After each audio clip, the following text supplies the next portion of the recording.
तो yes, nutrition का जैसे बात किया कि न्यूट्रिशन एंड डाइट सबसे ज्यादा इंपॉर्टेंट रोल प्ले करते हैं अगर हम रूट कॉज को हटाना चाहते हैं।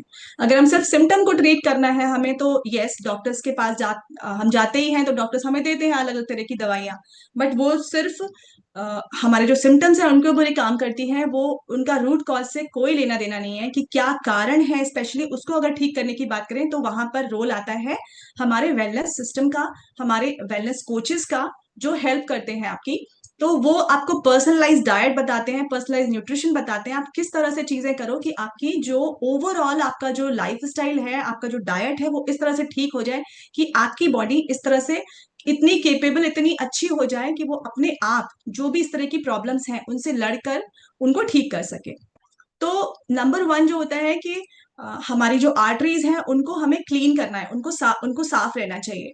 तो इसके लिए सबसे पहले, जो हमने पहले भी बात किया, ओमेगा 6 अगर आप ले रहे हो, बॉडी के अंदर ओमेगा 6 पहुंच रहा है तो ओमेगा 3 भी चाहिए उतनी ही मात्रा में।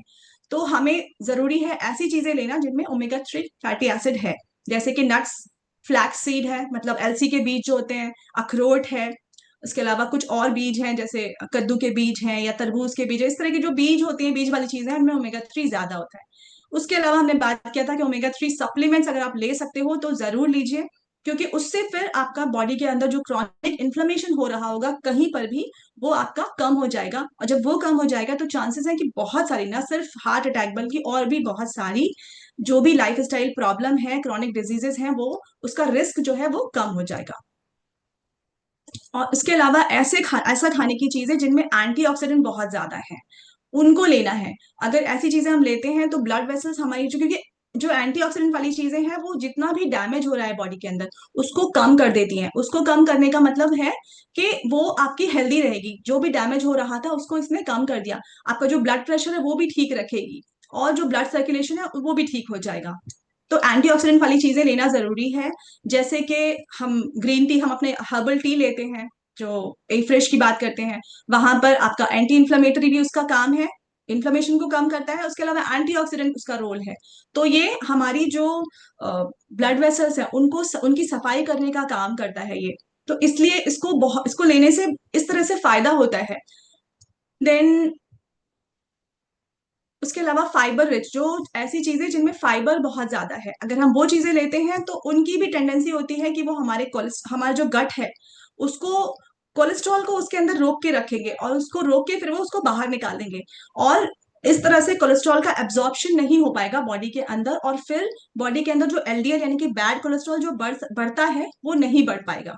तो इस तरह से हम हेल्दी रह सकते हैं, हम अपना बैड कोलेस्ट्रॉल को कम कर सकते हैं अगर हम फाइबर वाली चीजें अच्छे से खाते हैं। नेक्स्ट, उसके अलावा प्लांट प्रोटीन, जो जो हम हमेशा बताते हैं कि एनिमल प्रोटीन की जगह पे प्लांट प्रोटीन ज्यादा बेटर ऑप्शन होते हैं जब हम प्रोटीन की बात करते हैं। तो जो हमारा शेक जो है, सोयाबीन जिसमें बेसिकली है, सोयाबीन एक बहुत सर, आई थिंक कल सर ने मेंशन किया था इस चीज को कि सोयाबीन एक बहुत अच्छा सोर्स है प्रोटीन की जब हम बात करते हैं। और यही रीजन है कि हर्बल लाइफ में जो शेक है, फॉर्मूला 1 है, उसके अंदर सोयाबीन को दिया गया है। ये प्लांट बेस्ड प्रोटीन है, और ये हमारी हेल्प करता है कि जो बॉडी के अंदर जो फैट, स्पेशली जो विसरल फैट है, उसका जो डिपोजिशन होना था, उसका जो जमाव होना था, उसका वो कम कर देगा। तो और जो कोलेस्ट्रॉल का ओवरलोड होने लगता है, जो जमने लगता है, वो भी कम हो जाएगा।